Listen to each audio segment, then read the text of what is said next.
So what is this talk going to be about? So to give you a little bit of an idea where I've come from and what inspired this talk, so this is, I love doing these little graphs that show kind of my life through, or my career over time. And that's a bit of my journey. So when I joined the IT industry 17 or so years ago, no, actually, no, 20 years ago, Jesus. I was a firm believer that if you had the right method, things will work out well, right? If you have the right processes, I'm an engineer, so I will admit to it that I believe that processes will solve problems. I got introduced to, back then, the waterfall method, and I worked for Accenture. We had our own method that was very, very popular, so I thought that would solve our problems. Well, a few years in, I realized it doesn't solve our problems, so I discovered Agile, which was just a new, better process, but even that didn't solve the problem. As an engineer, I said, okay, if I can just provide the right tools, you know, if you stand up your CD pipeline, then all of a sudden, magic will happen. Turns out, that doesn't work either. And then I realized that there's a lot that you have to do with culture and governance and so many other things that it's really complicated to solve all the problems that organizations are exposed to. And so I'm still in that learning journey. Luckily enough, through my career, I was able to see bigger and bigger organizations and bigger problems. And so what I want to do over the next 40 minutes is share a little bit of what I've seen now in the last 18 months or 2 years that is different to before, because we're not here because DevOps is something completely new, right? And yet we are here 10 years after the first DevOps days, still meeting up to figure out how we solve these problems. So clearly there's something more to it than just educate people who are DevOps, give them Jenkins, and the problems are solved. So the 5 things I want to talk about is what are the goals that we are setting ourselves, and are they too high or too low? I want to talk about the sometimes a bit dogmatic culture that we have in, especially in new areas like DevOps and Agile. I want to talk about the technologies that we use and why they are not necessarily super supportive, both from an application perspective as well as even the DevOps tools. I want to talk about culture, and then I do want to talk about my latest pet peeve, which is over-optimism. And I'm an engineer, right? If there's a return code 0, that means everything is fine, isn't it? And so I'm going to talk a little bit about that. All right, but who am I? Just very quickly, so Mirco Hering, I'm the Global DevOps lead for Accenture. I last year published a book called DevOps for the Modern Enterprise, so you will get some of that material in the talk, but obviously, you know, 2 years is a long time in the DevOps industry, so there's going to be a lot of new stuff. And I blog on Not a Factory anymore about all the stuff that I learned in my journeys. All right, so where did this all start from? A couple of years ago, I wrote this article talking about why are we still solving the same problems we used to solve 15 years ago. And for me, that was a reflection when I started working in IT. We had source control, we had automation, and yes, my automation was done with things like Control M and, you know, shell scripts and whatever not, but we had that. And then you move from company A to company B, and you look at company B, and, you know, it didn't necessarily get very much better. And then you move from there to company C, and all of a sudden you see people having source code stored on their laptop rather than in source control. You start seeing a lot of manual activities being done by admins on servers, right? And then 5 years later, you're going to a new company, and you still see that. Last month, I went to a new company talking about DevOps, and we look at their source control, and it's on SharePoint. Yeah, it is 2019, and we are still solving these problems. Now, I wanted to explore that, and this article will go much deeper into it, but just to give you the Clifton Notes, I think for us as an industry in IT, things have become a little bit too easy sometimes. Yeah, and so we found a lot of shortcuts to not worry about engineering. So you could use a COTS product like SAP or Oracle, and I mean, who cares how they do it underneath? We just trust them. Later on, we ended up going to SaaS products like Salesforce. Again, let them deal with everything. We don't need to understand how source code is being stored there and how we move things. But that means we lost a little bit of that IP and that understanding of solving hard problems ourselves, and we just trusted others. If you wanted to cut costs, for many years we just moved things offshore. Engineering doesn't get any better through that. Yeah, so I think there are a lot of ways that we could find shortcuts, and that's why we are still in 2019 here solving similar problems to how we solved 15 years ago. But there are new problems, and I obviously want to talk about those.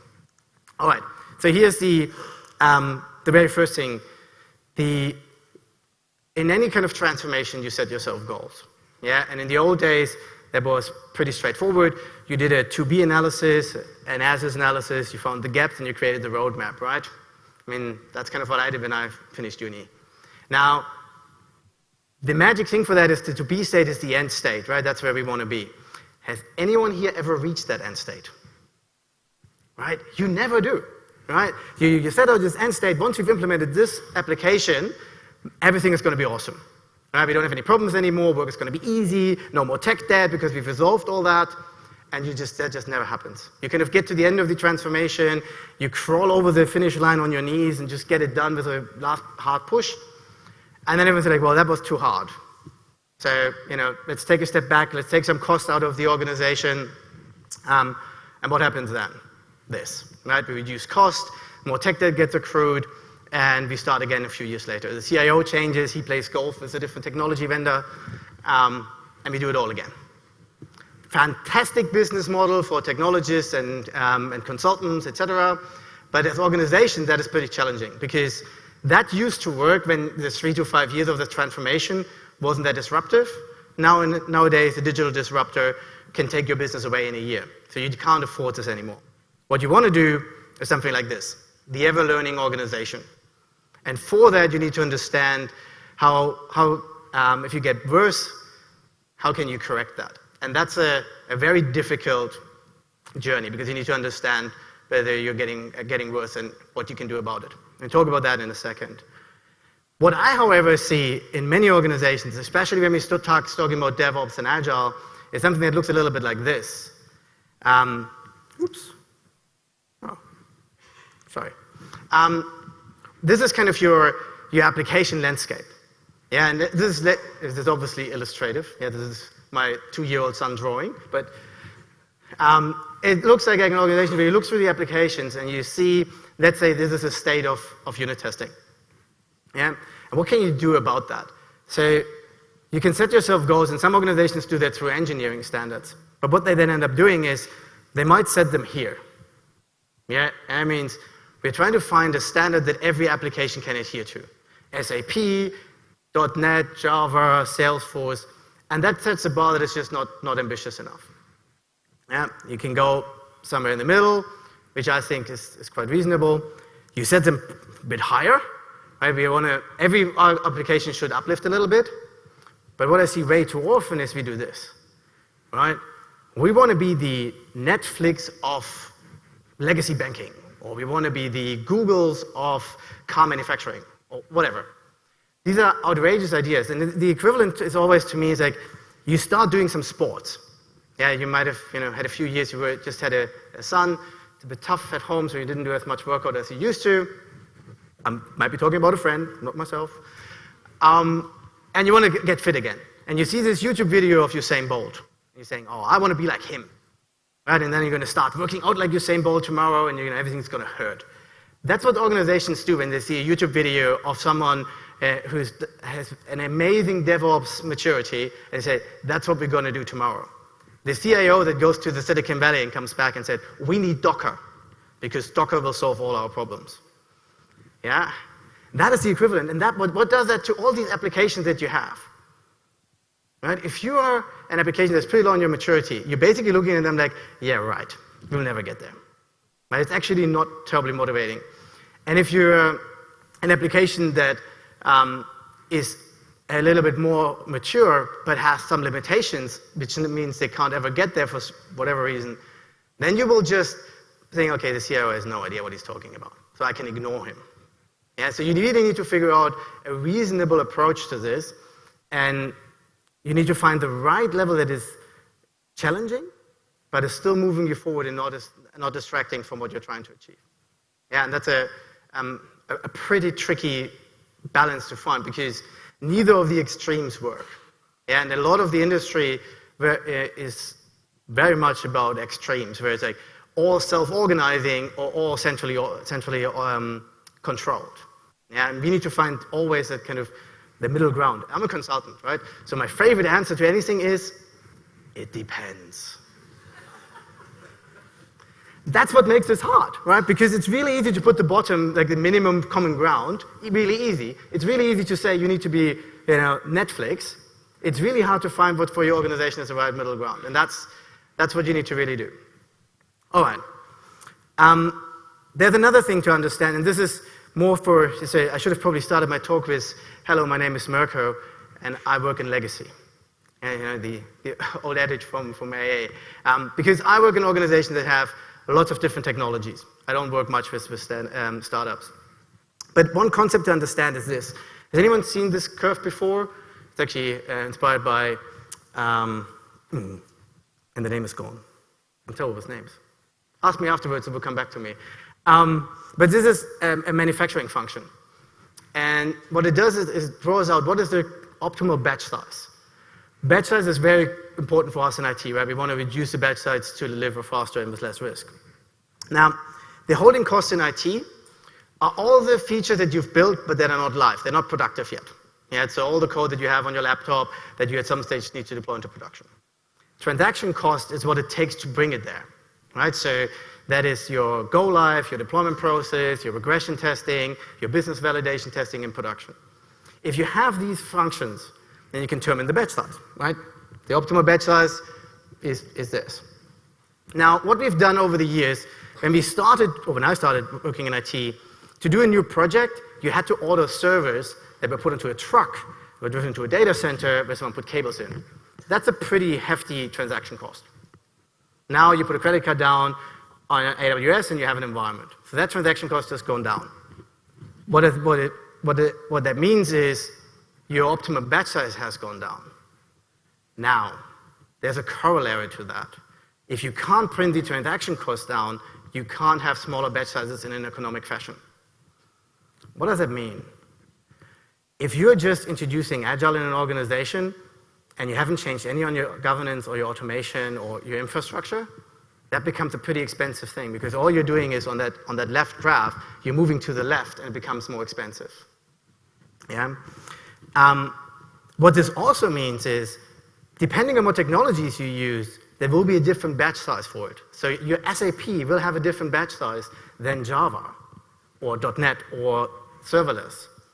And if you don't understand that, you might try to push everything into one size fits all. Yeah? I have seen organizations who put Siebel into a Docker container. That doesn't add a lot of value. Yeah? And so really understanding this dynamic and the technologies you have will let you determine what kind of goals you can set for your technologies. Okay, let's move on. DOGMA. So I did this last time in Asia and no one had seen Monty Python. Does anyone here know Monty Python? Yeah? Oh, awesome, cool. Because that joke completely fell flat. To me, this is the equivalent of something for me. I take the Agile example. Yeah? So in Agile, there's Agile Alliance and Scrum Alliance and this framework and that framework and these frameworks. And you get people join that said, well, this is wrong because this is not from my framework. Yeah? And we sometimes have the same thing where we're like, oh, you can't be doing DevOps because you're still using Jenkins. Well, or you don't use Docker, that means you can't be DevOps. And we really need to move away from that because DevOps is all about making progress, right? It's a journey. It's about improving how we deliver solutions. And not fighting over specific tools, technologies, practices. Not everyone needs to be deploying 5,000 times a day into production. Yeah? The most famous one in the DevOps world, in my view, is this one, right? To DevOps team or not to DevOps team. You better not mention that. We are running a DevOps team. And DevOps team even has terrible connotations in some organizations. But it should be so easy. We have an Agile team, we put a DevOps person in there, and now we are DevOps. Many, many organizations try to do this. There's this, I can't remember from whom that quote is, but no one has ever reorganized themselves out of a problem. Yeah, all these reorganizations that, we are reorganizing every year, or roughly every year, that never really solves a problem. It's a bit of a momentum for change, but that doesn't solve your problem. And think about this. This diagram looks so easy, perfect for a blog post, right? Put it there on ops guy into the Agile team, problem solved. But what does ops mean? Look at that. This is what it looks like in an organization. Like operations has DBAs, help desk, mainframe, middleware, infrastructure. So do we need to find that person that knows it all? Or do we put one of each in? Which means our Agile team is 5 developers and 12 ops people. Right? That doesn't work in large organizations. It's a similar thing to, you would have heard the term full stack engineer. Yeah? In a large organization, you can't be a full stack engineer. Like there's way too many applications. So it's always contextual, and you need to understand what you need to do. But to me, this is important. We can look at it from a different perspective as well, because I get a lot of pushback on this. And this is, as I said, dogma, right? You can't have a central team for DevOps. Okay, fine, I get it. We have these Agile teams, and these Agile teams are doing design, build, test, maintenance, and they're accountable for the application end to end. Fantastic. We're going to put a bit of governance on top, which is fine. You know, some Agile coaches, some architects. But that should be it, right? We don't need a central team to do anything. Well, let's think about that, right? Because these teams are not putting servers together, right? They're going to use, let's say, AWS or something like that. So clearly there's someone who is providing that service. So no one says, we're not going to use AWS and we have to, you know, handcraft all our infrastructure resources. So once you go there, then how is that different to your infrastructure services that the organization provides, right? And then if you're using, you know, Azure, for example, well, let's use their DevOps services because they're more convenient for us than building our own. Well, that's not different to you building your organizational-wide ones. And then, isn't that just a DevOps platform team? Right? So where did you stop? Where in this conversation did we reach the point where we said, oh, no, we can't do that anymore? Now, as you mature, I have absolutely no problem, and I see this in organizations, where we put this kind of DevOps tribe together. We put the DevOps engineers into the Agile teams, we organize them as a tribe, they have a common backlog, they build common capabilities, and that works. This is all based on, and this is out of the Puppet State of DevOps report, that this platform team provides safe self-service capabilities. Yeah, if you still have to raise tickets and emails and so forth, that doesn't work. But if you get to the point that it's self-service, then the central team basically just enables everyone else. And I'm pretty sure that Manuel will talk about that a little bit more in his talk a bit later. But that is the pattern that we see in every large organization. I've had a couple of clients from Europe where they had gone the different paths where everything went into the Agile team, and they're now drawing back because they have 1,500 different Jenkins configurations, and all of them are somehow crucial to build and deploy an application. Who's going to maintain that? Who's going to be accountable if something breaks? I'll give you a story from a client in Singapore that I was working with. They were pretty mature. They would deploy everything through Jenkins into their cloud environments. They would deploy a handful of times a day. That sounds pretty good, right? Like for average, pretty good. We looked at that and had a couple of concerns with their architecture. Every team kind of had built their own. And so I was doing a review. On Thursday night, or it might have been Friday morning, I get a call from the CIO. And the CIO said, Mirco, we need to talk. I'm like, okay, fine. He's like, I think we have a problem. One of our engineers has just deleted their Jenkins instance. Right? So pretty mature setup, could deploy into production multiple times a day, Jenkins blown away. Jenkins configuration not in source control. No one there knew how to manually deploy because the guys who created the pipeline had already left. There were some contractors. What are you going to do now? Right? And so we ended up spending 2 to 3 weeks to fix that up again. But you can see now the power that these tools have, and we treat them if they're just supporting tools. They are production systems. They have the same level. If you look at the Stellar report, they have some examples for that as well. So we need to do this justice. We can't just say, oh, there's one guy in the Agile team that will maintain that. For security, performance, failover, all of those things. Yeah. Now, the funny thing about that story is that in my review, one of the first recommendations I told them was that they needed to stabilize their Jenkins architecture and that they needed to have a dev environment and a prod environment because the root cause or the problem that caused all of that was that someone was trying to make a change, and funny enough, it was one of my engineers who was trying to make a change, and he basically blew up the Jenkins instance. So in hindsight, I gave a recommendation that one of my engineers proved they needed to do. But it's just risky, and I see that again and again and again. All right.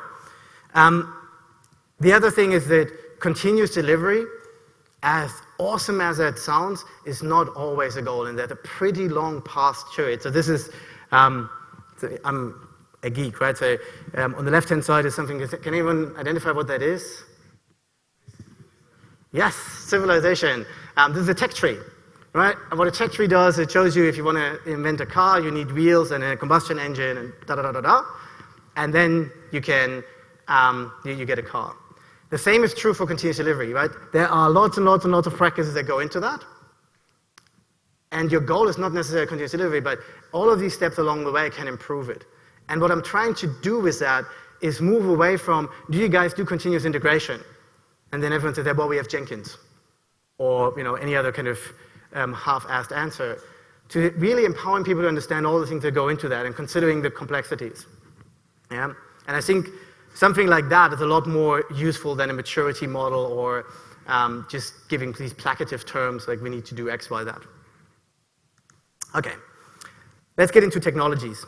So I said before that technologies can be somewhat limiting, and I'm still surprised of how many organizations choose the technologies they work with based on just one dimension, which is what features do they have, right? So what does it do?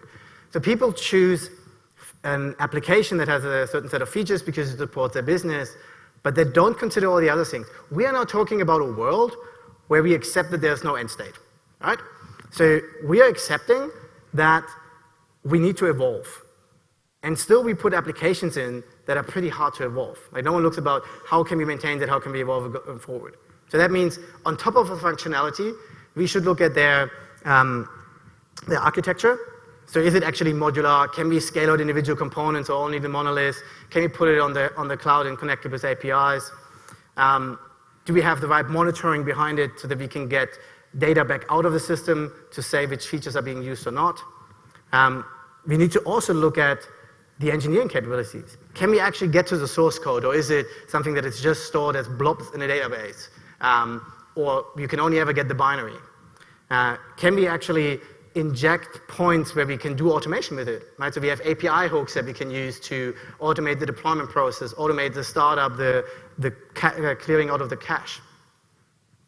And if you look at functionality, architecture, and coding capabilities, the other factor that you need to consider is, as an organization, what engineering capability do you have?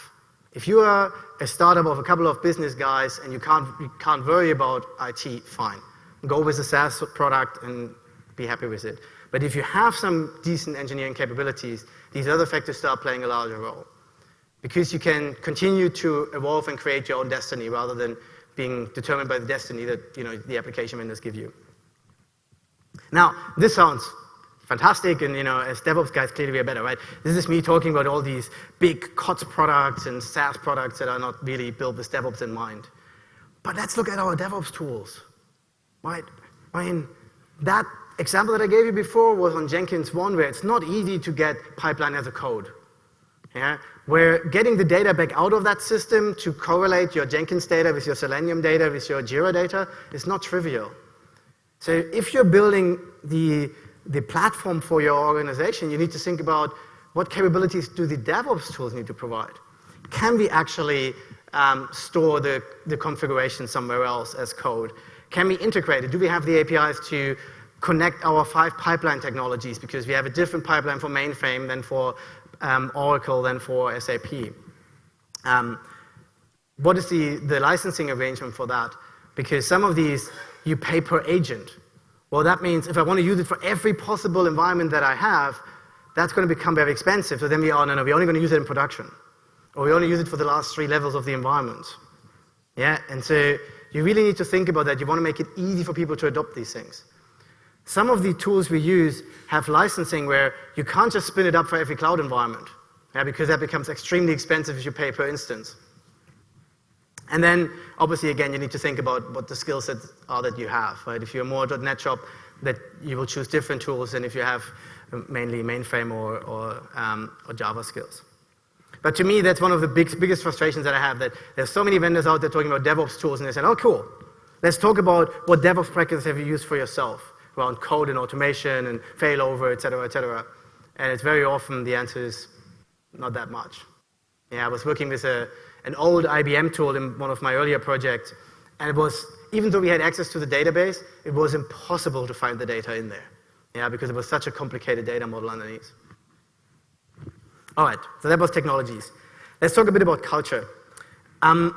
Culture to me is one of those things that I misunderstood for a long time, right? Because it's so nice. We talk about DevOps, and we say we have the right tools and the right engineers, and the reason that our organization is not making progress is because of our culture. It's such a nice, cop-out. It's a culture. And the question comes up, like, but how are we going to change culture? And the answer to that is, you can't change culture by itself. You have to change everything else, your practices, your behaviors. It's not having a new mission statement and sending that by email from your CEO down to the organization. That doesn't change culture. Right? Culture is something a lot more ingrained. And this is, I'm not sure if many of you have seen this. This is a cultural evolution model from Frederic Laloux. It's fascinating because this is kind of inspired by the fight against apartheid in South Africa. There's really, really interesting stuff behind that. But it is relevant to us as well. And he classifies organizations in a couple of different layers. So obviously you have the terrible red, where this is kind of command and control, the mafia. If you misbehave, we're going to shoot you. If you're an engineer and you stumble over a cable in the data center, we're going to fire you because that caused an outage. Yeah, that's kind of at the very bottom. Then you get to amber, which is all process. So I'm going to follow this process no matter what. Yeah, no common sense. This is my process. I'm going to follow it.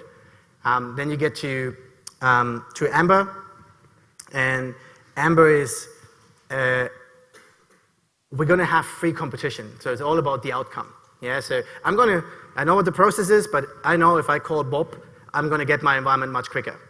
Yeah. Then you get to green. Green is all about family values. So we're doing this because we want to empower our employees. That will be a green. And then teal is we can play. We understand all of these layers and play to all of them. Now, how is this relevant to us? I see it so many times, and I'm at fault for this, right? So I would go into organizations and say, DevOps and Agile is important because you know how much creativity is stuck in your engineers, and you just need to empower them, and then magic will happen, right? And so don't give them processes, don't give them any regulations, let them be creative. What happens? Disaster strikes, right?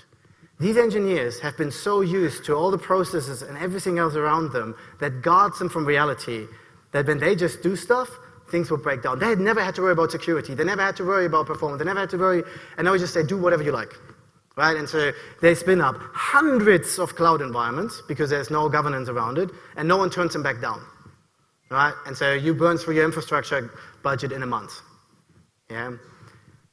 And what the learning from that is you need to pick people up where they are. You need to understand where they are and then lift them up. Yeah, you can't just go in and say at the very top level, we're going to be all like this. Everyone's going to be a happy family. That unfortunately doesn't work. Right? And so the equivalent to this is, right, when you get to, and I see it in organizations, right, when it's absolute chaos and everyone just does what some people tell them to do, their first thing is create a process. Right? Follow the manual process, have that discipline. Right? Then we want to automate as much as possible of that process, right? And then we can get to these kind of self-organized autonomous teams. If you think back about the slide that I had earlier on org structures, if you have these self-service capabilities, then the teams can be autonomous. But saying be autonomous in an ecosystem that doesn't have that is actually going to be detrimental, yeah? And then at the very top is we're bringing that all together so we understand where we have to have processes and where not. I'll give you a story. So I obviously work with a lot of kind of agile coaches, and there was an interesting realization that I had. When you bring a new agile coach into the organization, they have the same problem as everyone else, right? So one of the early questions is, well, what's my role here? And we all look at each other and like, well, we don't have roles, we are self-organized. And they're like, well, what does that mean? Like, how do I know that I'm doing okay? And it's really disorienting. And so even if your whole organization is, let's say, at a green level, and some new people come in, or someone comes from another part of the organization, you need to understand where they sit, and you need to bring them through these layers. To me, that's a really, really important realization of why we sometimes lose credibility when we do this. Yeah? And as I said before, I've seen in many organizations now that we're running into these troubles. Yeah? And it's not that we don't believe. I fully believe in the empowerment of engineers. I'm an engineer, and my whole career, honestly, has been about getting back to how much fun it was to code when I was younger, and going through all these kind of constraints that I had in big organizations. But we need to do it at the right speed and with the right levels. And then we kind of we have the view that leadership is our problem, right? They don't understand, right? And so I'll give you a bit of evidence, and then we're going to draw it back. So this is from a 1991 book called Quality Software Management, and this was, again, one of those aha moments for me, like, why don't they understand up there? Like, what's wrong with them? They ask people 100 best practices for the industry, how many are you following? Right? And the vice president says 68, the director says 58, 55, the manager says 32, and you get to the engineers at the ground, and they're like, well, 12. Right? That's terrible, but that's 1991, right? We've all learned since then. So this is the public State of DevOps report, talking about 15 criteria for DevOps. You ask the C-suite, 58% of them are being followed. You get to the engineers, 37. Not as bad, but still quite significant. But there was an even better survey. This one, Accelerate State of DevOps. Now, the people who respond to State of DevOps report have very likely heard about DevOps before. Yeah, my mom doesn't respond to the State of DevOps report. So these are people who have heard about DevOps, and you ask them, who here is using a cloud? Think about it yourself. Are you using the cloud? Yes or no? I'm not going to make you raise hands because it might be embarrassing later.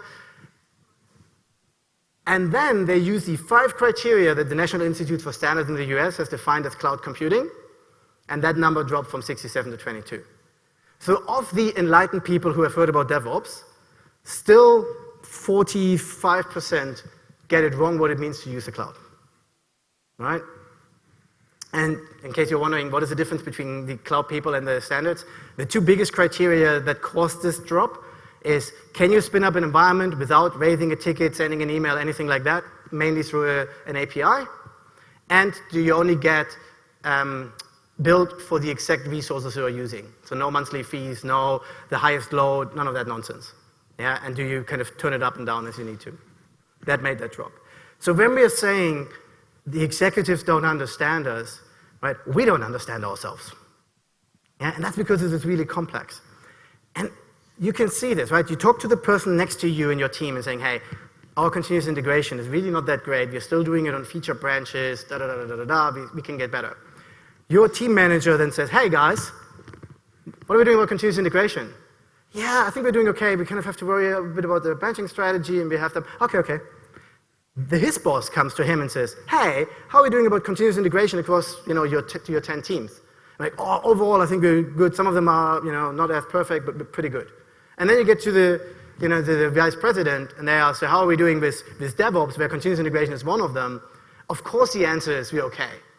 Right? Because the complexity of driving all that up to that level is impossible to digest. Right? So it's not that they don't understand us. We need to help them see where the current problem is and elevate that. So we all need to be perfect everywhere, but what is our current problem, our current bottleneck, and only elevating that.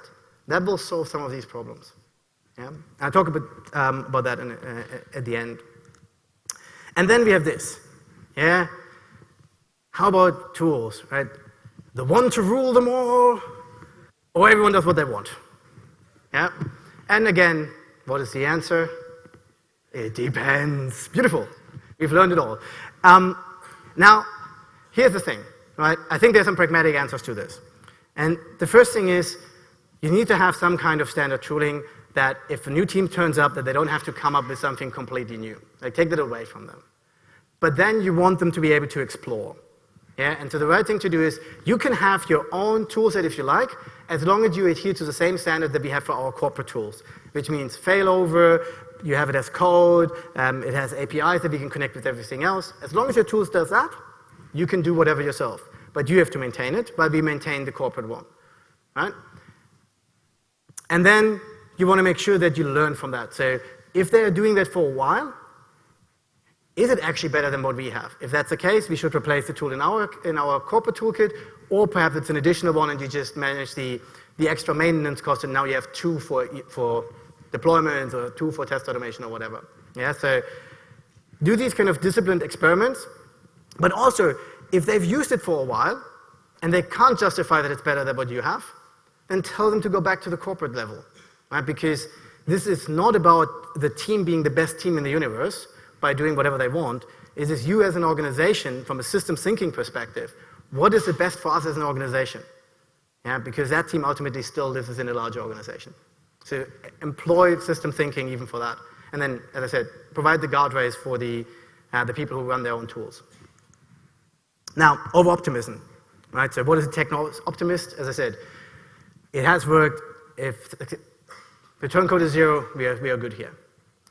I was working at a client last year. They had amazing engineers, absolutely amazing engineers. And so I was going in there, talking to them and saying, hey, what's going on? And they had problems with their deployments. I'm like, oh, okay, fine. We did a value stream mapping exercise, and we looked through it, and this is kind of the result that we saw. Yeah, you can see the green stuff. How green the bar is ultimately how much automation there was, and then the gray ones are the ones that didn't exist at all, right? So they had an email notification, they did some day 0 activities, which is kind of first setup, some tech configuration, then they deployed, and then when there was a return code 0, they sent an email out saying they're successful here. But no one had checked that when they ran database structures into the database, that the database actually had the number of rows that they were meant to have. No one had checked that the application, once it was deployed, actually did what it was meant to do. Because they were just the engineers, right? That's really painful. And that causes a lot of problems in organizations where we have monitoring in production that checks whether the server is there, but not whether you can still create an account. Yeah? That's not monitoring. That's just low-level infrastructure pinging. And we need to really get away from that, trusting our tools, because there's always something that happens. I was working in an organization where they had end-to-end automation that ran 10 times a day, and they had completely hollowed it out. There was nothing left in there. Yeah, but it came back with return code 0. So think about that. And then think about that in the context of documentation as well. We just do documentation as code. That is beautiful for your team, but no one else will be able to understand your code. No one from a different team, no new joiner, no one from outside the organization needs to understand or audit you, right? That's terrible. So, and it's even bad for yourself, because if you force yourself to write something down, you have to think it through. Trust me, it's different in your head than when you write it down. And I mean, I wrote a book, and I thought I had it structured. It was a hell of a lot of work to really get it on paper. Right? So it forces your thinking in a different way. But that's okay. We have all our documentation in Confluence. Oh my God. 500 different versions of the same code, of the same documentation. It's like, I don't like this process document, I'm going to create my own here. And it's terrible, right? So you have to clean that up. And there's some very easy rules for that. Every page has an owner. That owner gets pinged every 3 months. If he doesn't confirm it's still accurate, it's going to get purged. Right? You can actually have automation for that, and that keeps purging. Or if not, and you've realized that something is not accurate, you can at least know who is responsible for it. Yeah, you need to do something better than you really need to curate your Confluence. And then, well, we don't do process documentation. You cannot automate what you can't document. Yeah, it's really important. And it's one of those things where we have so many people who just automate the shitty processes they have rather than think about what should we really do here. Yeah, it's not about improving the process, it's trying to understand what is the outcome we are trying to achieve and what's the best way to achieve that outcome. Yeah. All right. Last challenge, the end state is no end state. We talked about that. That was trivial when we talked about the business applications. Now we also have to do the same for our DevOps architecture, all the tools we use, and for the quality architecture that is doing all the test automation, test data, etc. Yeah, so this is actually really, really complicated now. I have full respect for architects who do that. Not a lot of respect for architects who put boxes into boxes and say this belongs here. Yeah, we have a new age of architecture. So how do we bring all this together? As I said, rigorous continuous improvement, really understanding what you do and why you do it and how you measure success. So before you're implementing increased unit testing, what is the outcome that you expect? Measure the baseline, go back, learn whether it actually worked, and then update it. Yeah, so really, really important factor. We talked about value stream mapping. It's always the first activity I do. And there's lots of good guidance on how to do that. And last but not least, actually get the data out of your systems. If you have all these DevOps tools and you haven't been able to find a way of getting all the data out, abstract it into some kind of dashboard, then you're still flying blind because you're just looking at all of these independently. Yeah, and we use Splunk, but there's Hygeia, there's Tableau, whatever you have. Get the data out of your systems. Do what we tell our business to do with big data and use it for yourself. With that, we have a couple of minutes for questions. So thank you very much for having me. Enjoy the rest of the conference.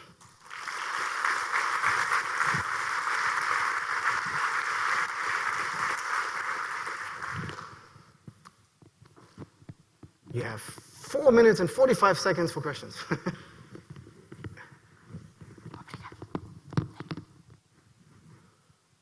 I know it's early, but someone just, a courtesy question. Hi, I have a question. Ah, perfect, thank you. Okay. I would just like to know how many times you reach an organization and you find that dogmatic war happening. I find it everywhere.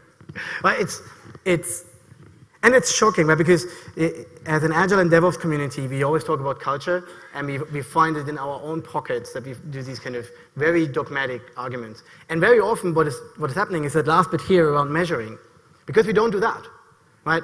Because you don't actually know whether Jenkins serves you better than Bamboo, because you have no ways of measuring. That's why we are arguing on this tool versus that tool, or this practice versus that practice. Yeah. I have a 3/4 of a mathematics degree.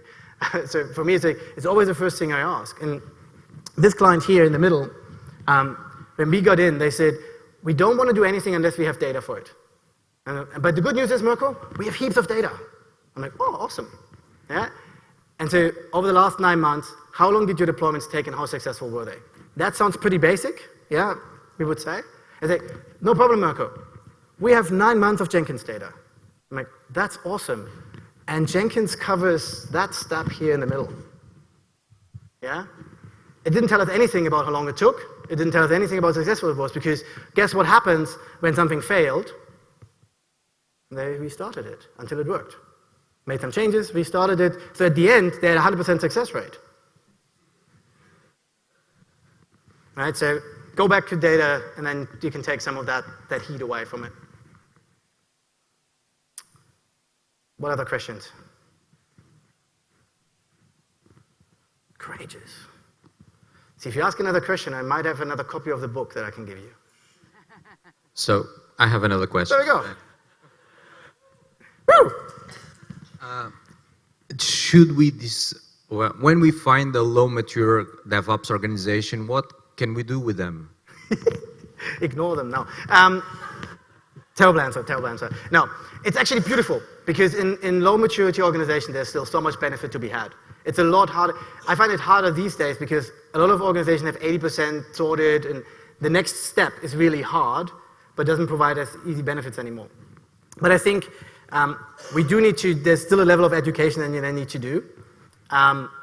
It's important to bring them on the same page. Yeah, so don't make it an engineering conversation. And to me, this value stream map I do no matter what maturity you have.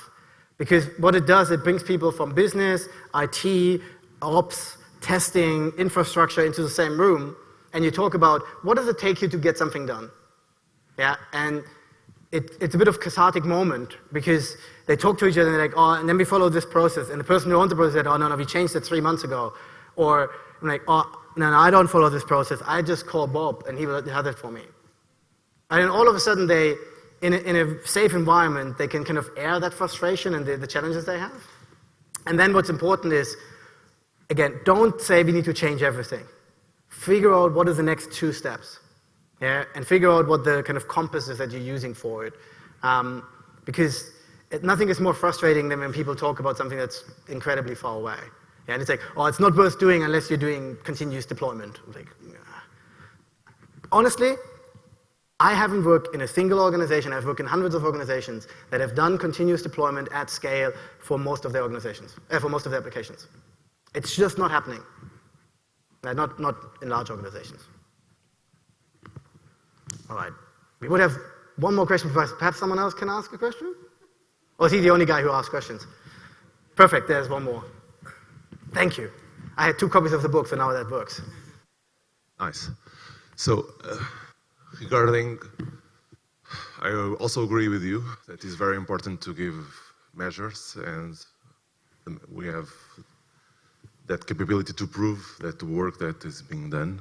Yeah. So my question for you is, it's essential to be the first focus, to put in place that capabilities of capturing that data and transform and show to the stakeholders, or not?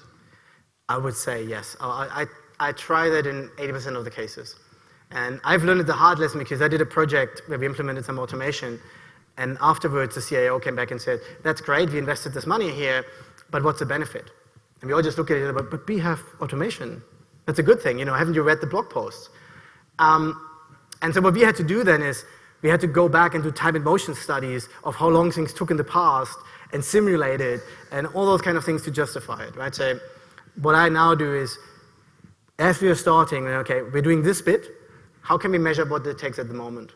Yeah, and you might then build at the first thing a logging mechanism that logs out how long things take at the moment, right? Or you update all the scripts that are manually getting executed by dumping out the timestamps, right? So you do all these kind of low-level stuff so that you at least get to a data point. Yeah, sometimes it's impossible, but 80% of the time, I'm absolutely with you. Well, I've used my 5 minutes. Thank you so much for having me. Thanks for getting me all the way over from Australia. And I'm going to be here for the whole day, so you can ask me more questions if you want to. Thanks.